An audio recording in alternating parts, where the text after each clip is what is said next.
In this video, I'm going to show you how you can deactivate Facebook account on PC.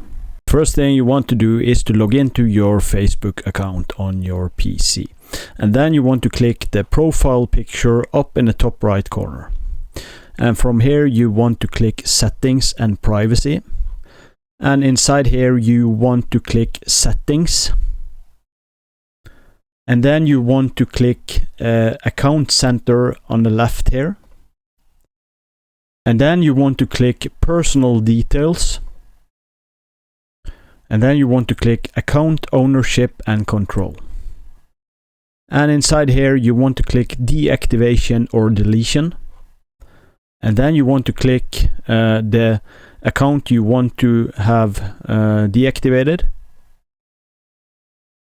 And here you want to choose Deactivate Account and then click Continue.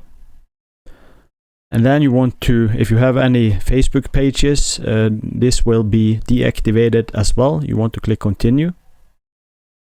And then you want to type in your password and you want to click Continue.